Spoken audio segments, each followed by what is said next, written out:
All right, so thank you, Kevin. Maybe it's better Ali isn't here, so he can't ask any specific questions. All right, so good morning, everyone. My name is Jonas. I'm from the University Medical Center from Freiburg. I work there as a sport physiotherapist and sport scientist in our this year's founded Motion Lab. As Kevin said, I want to tell you something about our way of the implementation of virtual reality in movement analysis, or even more specific into the return to play testing. Before I start with that, a few words to our laboratory. The Motion Lab was founded this year with the main focus on research. So really about 95% we are doing just one big study at the moment, which I want to present you today. Besides that, we work with some patients from the clinic with sports injuries, like the typical stuff like ACL ruptures or hamstring strain injuries, and some athletes for the return to play testing. Here's some pictures you can see. We work with isokinetics. There we have a UMIC norm. Our room for the movement analysis, we work with 16 EMG sensors. We've got a full body model of IMU, 2 force plates, a camera system, and for our study with virtual reality headsets. All right, to the background of our study. In our opinion, the information we get from classical return to play testings are not enough. Maybe you've got the same opinion. We think it's too unspecific compared to the loads we get in the final training, in the final sport. So when you compare a controlled jump, like a counter movement jump, I think every athlete can do that.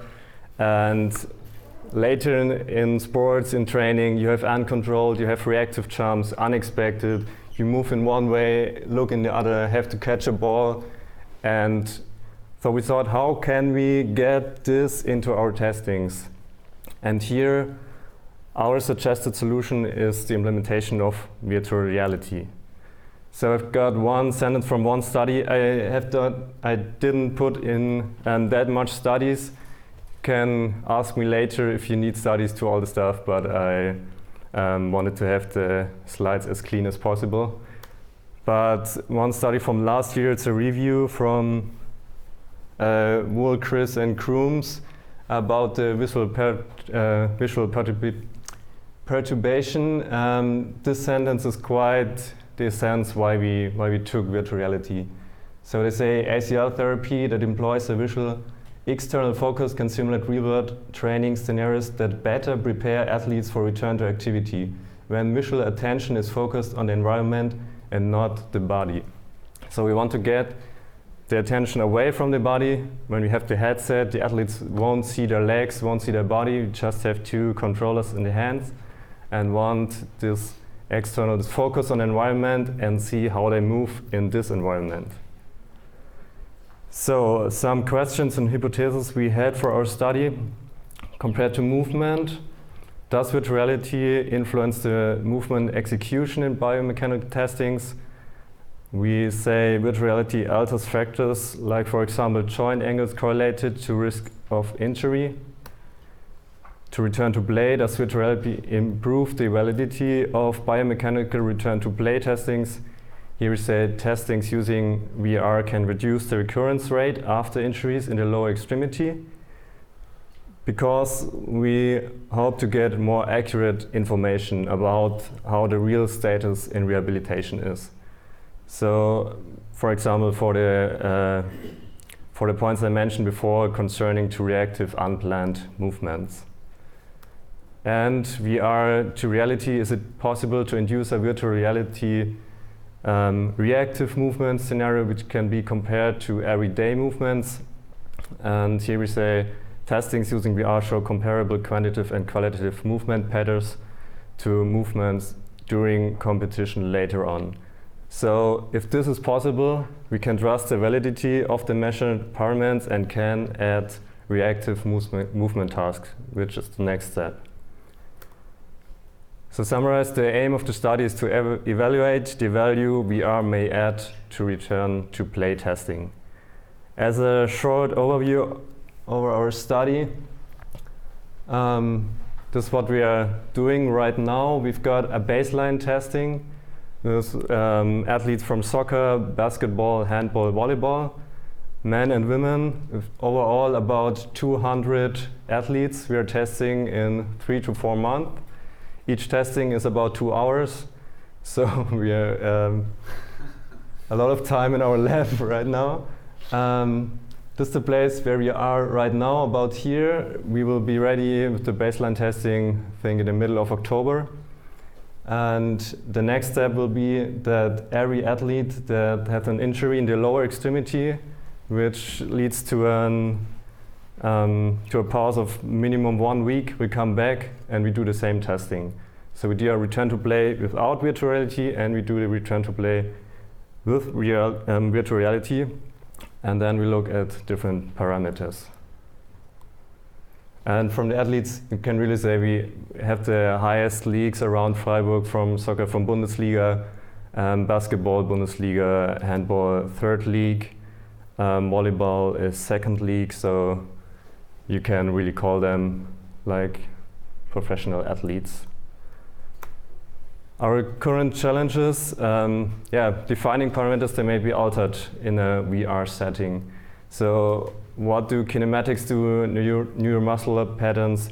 The sensoric composition is quite an interesting part, from how much influence we have on our visual part, the proprioception, how do they change when we give another impulse to the eyes, and thus we are induced to fear of movement, and which parameters represent such fear, which can be, maybe it's the same insecurity, instability.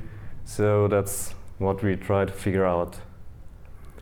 So at this point I want to show you 2 tests we do with and without the headset. The first will be a test we combined. We have a classical drop jump, in this case from 20 centimeters, because we do it also with VR. So we didn't want to have that much high, because with VR headset and you don't see your legs, so we don't want to provoke any injuries. We have a drop jump. Left on the right in the front we have a blaze pod, just a light, and in the first ground contact one of the lights will shine and the athlete has to react on this light and do a kind of lunge and step in this direction. You can see it in this kind from the front. So it's a jump, now the light goes on, and jump into this direction.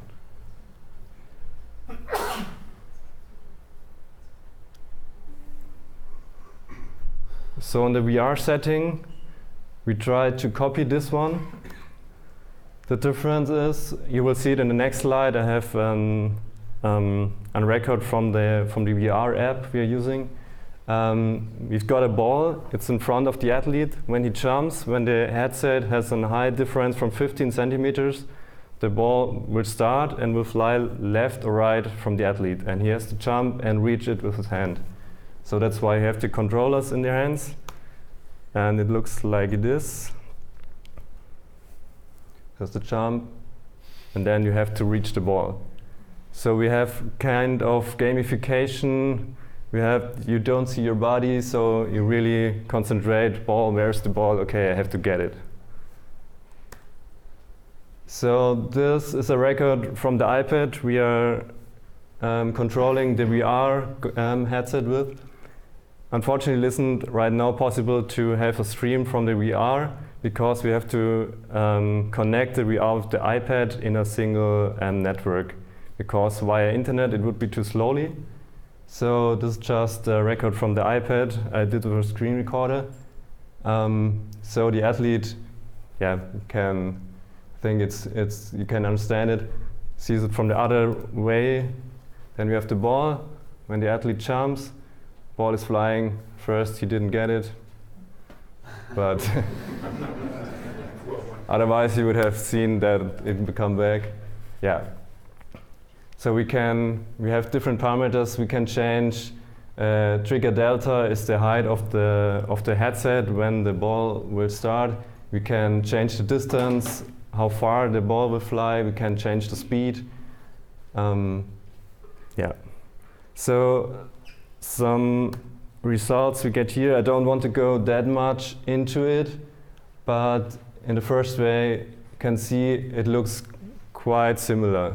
So now we had the place port, it was a jump to the left and now to the right, so the kinematics just changed. We see a different high in the jump. And for the EMG also, it's quite the same activation pattern, but we have higher values with the VR setting on the right. So, but for this, it's just one test. We can't. I can't tell you how it is over the 200, maybe next year, but it's just a short insight what we try, what we want to see. So the EMG is normalized by the dynamic peak activation during the task in this case. All right, another test we tried to simulate was a 90-degree hop. So it's from a defined line in front of the force plate. Just a jump 90 degree on the plate. Here we look especially for the time to stabilization and the joint angles. Yeah, for our study you see we have 14 EMGs, 7 each leg. Then the IMU for the lower extremity, the force plate, so it's quite a lot of data we are producing. Yeah, so the same in VR. Now in the VR setting, we've got an obstacle which comes from the front and passes the force plate. So you have the point of timing, you have to wait until it comes. You will also see it on the next slide. Jump over the obstacle on the plate, and again you don't see your legs, you don't see your body, you really have to concentrate on your knee control and have the distraction of the obstacle. So it's like this. So the athlete is just standing, seeing this obstacle when it's coming. We can also change the speed of it, and then we can also look at the neuromuscular activation patterns. How do they change? Will they activate earlier or later or whatever? Okay, so the analyzed parameters in this case are jump parameters, joint angles, and the EMG signal. So just for this single test, we saw a lower height in the VR for the jump, but additionally higher signals in the VR. And in case of the 90-degree hop, we had higher joint angles because of a more required compensation for the jump. So yeah, most likely because of less control, so not seeing the legs maybe. Yeah, so these first findings in the few records we started to analyze show the tendency of the direction we suggested. So it's maybe less performance because of the distraction, more activation is needed in VR, and maybe it's not for performance analysis, but more for the kind of rehabilitation and return to play. So yeah, summarized, we see that our methodology and setup works right now. But as I said, we are still in our baseline testings. We will be ready, I hope, in October. And also we are in further development for the VR setting. So one big point we are doing here right now is to try to implement a trigger system for the VR headset. By now we have the iPad. Someone has to start it, but it isn't synchronized with the Noraxon software. And this is the next point. The guy who's doing our IT called me about 2-3 days ago. He has the first version of a trigger, so we'll test it the next days. That we can send from the sync, from the Noraxon software, and Bluetooth trigger to the VR setting, and have the special points when starts the ball, when is the obstacle reaching the force plate. And then we hope we can get it better, especially for the EMG signal. I hope that one day we can have a real-time synchronization. We can see the view of the athlete in the VR and have it together with all the Noraxon data. But by now it's too much data for a VLAN signal, and yeah, it's not that easy, but we are working on it. Yeah, so I think that's all. Yeah, as you've seen, it's many data we're recording, so after October we'll need a lot of time for evaluation. But I think there can be quite interesting results. I hope there will be quite interesting results. And so I'm looking forward to maybe present them next year. And that's from my side. If you have any questions, feel free to ask.